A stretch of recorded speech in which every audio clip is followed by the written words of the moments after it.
Kembali lagi dengan kami. Kali ini kami akan menjelaskan bukti transaksi, transaksi syariah dan konvensional.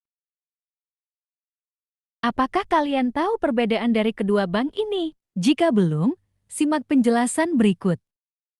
Sistem ekonomi Islam.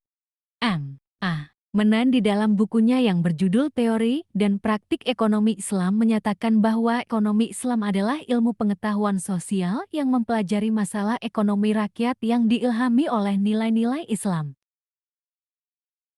Sistem ekonomi Islam adalah sekumpulan dasar-dasar umum ekonomi yang disimpulkan dari Al-Quran dan Sunnah dan merupakan bangunan perekonomian yang didirikan atas landasan dasar-dasar tersebut yang sesuai dengan kondisi lingkungan dan masa. Sistem ekonomi konvensional. Sistem ekonomi konvensional merupakan sistem ekonomi yang banyak digunakan oleh berbagai negara di dunia, termasuk Indonesia. Ekonomi konvensional merupakan sistem perekonomian yang memberikan kebebasan secara penuh kepada setiap orang untuk melaksanakan kegiatan perekonomian.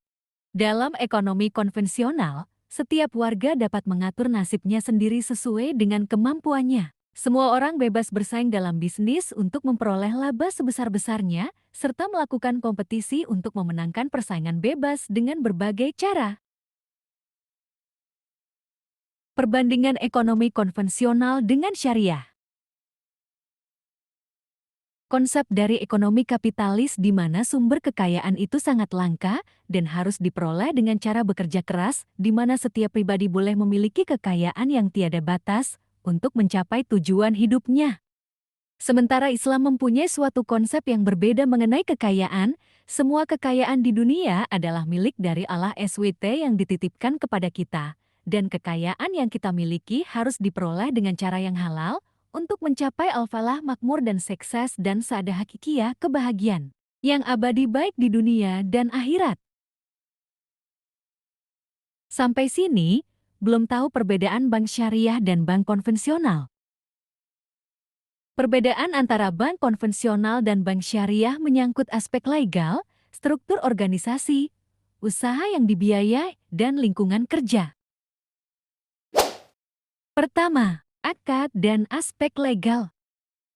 Akad yang dilakukan dalam bank syariah memiliki konsekuensi duniawi dan ukhrawi karena akad yang dilakukan berdasarkan hukum Islam. Nasabah seringkali berani melanggar kesepakatan atau perjanjian yang telah dilakukan bila hukum itu hanya berdasarkan hukum positif belaka, tapi tidak demikian bila perjanjian tersebut memiliki pertanggungjawaban hingga yaumil kiamah nanti. Setiap akad dalam perbankan syariah, baik dalam hal barang, pelaku transaksi, maupun ketentuan lainnya harus memenuhi ketentuan akad. Kedua, struktur organisasi.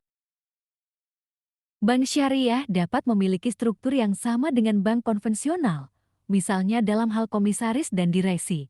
Tetapi unsur yang amat membedakan antara bank syariah dan bank konvensional adalah keharusan adanya Dewan Pengawas Syariah yang berfungsi mengawasi operasional bank dan produk-produknya, agar tidak bertentangan dengan syariah. Ketiga, bisnis dan usaha yang dibiayai. Bisnis dan usaha yang dilaksanakan bank syariah tidak terlepas dari kriteria syariah. Hal tersebut menyebabkan bank syariah tidak akan mungkin membiayai usaha yang mengandung unsur-unsur yang diharamkan. Terdapat sejumlah batasan dalam hal pembiayaan. Tidak semua proyek atau objek pembiayaan dapat didanai melalui dana bank syariah, namun harus sesuai dengan kaidah-kaidah syariah. Keempat, lingkungan dan budaya kerja. Sebuah bank syariah selayaknya memiliki lingkungan kerja yang sejalan dengan syariah. Dalam hal etika, misalnya sifat amanah dan syidik, harus melandasi setiap karyawan sehingga tercermin integritas eksekutif muslim yang baik. Selain itu, karyawan bank syariah harus profesional fatanah dan mampu melakukan tugas secara teamwork di mana informasi merata di seluruh fungsional organisasi tabligh. Dalam hal reward dan punishment, diperlukan prinsip keadilan yang sesuai dengan syariah. Transaksi dan kontrak. Transaksi, dalam bahasa Arabnya sering dipersamakan dengan al-muamalah, sedangkan kontrak dipersamakan dengan al-aqd. Al-muamalah sebagaimana disebutkan di atas, Pengertiannya adalah suatu bidang fik yang memfokuskan pada hukum-hukum tentang perbuatan dan hubungan-hubungan sesama manusia mengenai harta kekayaan, hak, dan penyelesaian sengketa tentang hal-hal tersebut dalam rangka memenuhi kebutuhan sehari-hari mereka dengan berpandukan syariah.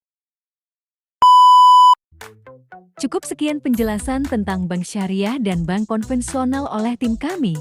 Terima kasih sudah menonton. Tetap dukung kami terus untuk tetap berkreasi dengan kreatif dan berinovatif.